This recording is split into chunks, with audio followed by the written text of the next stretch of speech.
The people confess their sins. Nehemiah chapter 9. On October 31st, the people assembled again, and this time they fasted and dressed in burlap and sprinkled dust on their heads. Those of Israelite descent separated themselves from among all foreigners as they confessed their own sins and the sins of their ancestors. They remained standing in place for 3 hours while the book of the law of Yahweh their Elohim was read aloud to them. Then, for 3 more hours, they confessed their sins and worshiped Yahweh their Elohim. The Levites, Yeshua, Bani, Kadmiel, Shabaniah, Buni, Sherebiah, Bani, and Kanani stood on the stairway of the Levites and cried out to Yahweh their Elohim with loud voices.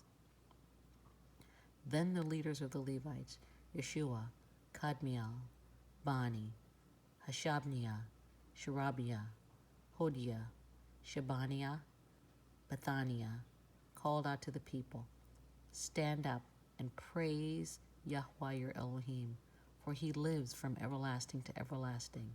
Then they prayed, "May your glorious name be praised. May it be exalted above all blessing and praise. You alone are Yahweh. You made the skies and the heavens and all the stars. You made the earth and the seas and everything in them. You preserve all things, and the angels of heaven worship you. You alone are Yahweh Elohim, and you chose Abram and brought him from Ur of the Chaldeans and renamed him Abraham. When he had proved himself faithful, you made a covenant with him to give him and his descendants the land of the Canaanites, the Hittites, the Amorites, the Perizzites, the Jebusites, and the Girgashites. And you have done what you promised, for you are always true to your word. You saw the misery of our ancestors in Egypt, and you heard their cries from beside the Red Sea. You displayed miraculous signs and wonders against Pharaoh, his officials, and all his people, for you knew how arrogantly they were treating our ancestors.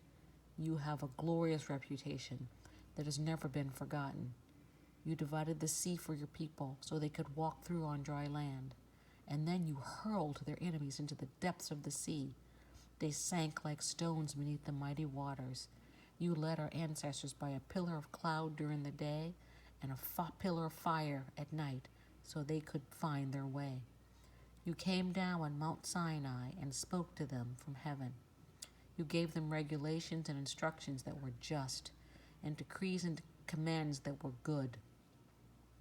You instructed them concerning your holy Shabbat, and you commanded them through Moses your servant to obey all of your commands, decrees, and instructions.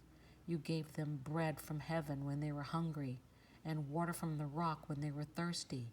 You commanded them to go and take possession of the land that you had sworn to give them. But our ancestors were proud and stubborn, and they paid no attention to your commands. They refused to obey and did not remember the miracles you had done for them. Instead, they became stubborn and appointed a leader to take them back to slavery in Egypt. But you are an Elohim of forgiveness, gracious and merciful, slow to become angry, and rich in unfailing love. You did not abandon them, even when they made an idol shaped like a calf and said, this is your God, who brought you up out of Egypt. They committed terrible blasphemies, but in your great mercy, you did not abandon them to die in the wilderness. The pillar of cloud still led them forward by day, and the pillar of fire showed them the way through the night. You sent your good spirit to instruct them, and you did not stop giving them manna from heaven or water for their thirst. For 40 years you sustained them in the wilderness, and they lacked nothing.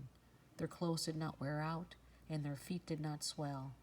Then you helped our ancestors conquer kingdoms and nations, and you placed your people in every corner of the land. They took over the king of Sihon, of Heshbon, and the land of King Og of Bashan. You made their descendants as numerous as the stars in the sky and brought them into the land that you had promised their ancestors. They went in and took possession of the land. You subdued whole nations before them, Even the Canaanites who inhabited the land were powerless. Your people could deal with these nations and their kings as they pleased. Our ancestors captured fortified cities and fertile land. They took over houses full of good things, with cisterns already dug, and vineyards and olive groves, and fruit trees in abundance. So they ate until they were full and grew fat and enjoyed themselves and all your blessings. But despite this, they were disobedient and rebelled against you. They turned their backs on your law. They killed your prophets who warned them to return to you. And they committed terrible blasphemies. So you handed them over to their enemies who made them suffer. In their time of trouble, they cried out to you, and you heard them from heaven. In your great mercy, you sent them liberators who rescued them from their enemies. But as soon as they were at peace, your people again committed evil in your sight, and once more you let their enemies conquer them. Yet, whenever your people turned and cried out to you again for help, you listened once more from heaven. In your wonderful mercy, you rescued them many times. You warned them to return to your law, but they became proud and obstinate and disobeyed your commands. They did not follow your regulations by which people will find life if only they obey. They stubbornly turned their backs on you and refused to listen. In your love, you were patient with them for many years. You sent your spirit, your Ruach, who warned them through the prophets, but still they wouldn't listen. So once again, you allowed the peoples of the land to conquer them. But in your great mercy, you did not destroy them completely or abandon them forever. What a gracious and merciful Elohim you are. And now, O Elohim, O Yahuwah, the great and mighty and awesome Yahuwah, who keeps covenant of unfailing love, do not let all the hardships we have suffered seem insignificant to you. Great trouble has come upon us, and upon our kings and leaders and priests and prophets and ancestors, all of your people, from the days when the kings of Assyria first triumphed over us until now. Every time you punished us, you were being just. We have sinned greatly, and you gave us only what we deserved. Our kings, leaders, priests, and ancestors did not obey your law or listen to the warnings in your commands and your laws. Even while they had their own kingdom, they did not serve you, though you showered your goodness on them. You gave them a large fertile land, and they refused to turn from their wickedness. So now today we are slaves in a land of plenty that you gave our ancestors for their enjoyment. We are slaves here in this good land. The lush produce of this land piles up in the hands of the kings whom you have set over us because of our sins. They have power over us and our livestock. We serve them at their pleasure, and we are in great misery.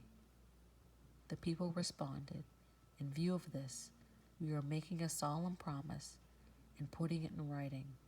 On this sealed document are the names of the leaders and Levites and priests.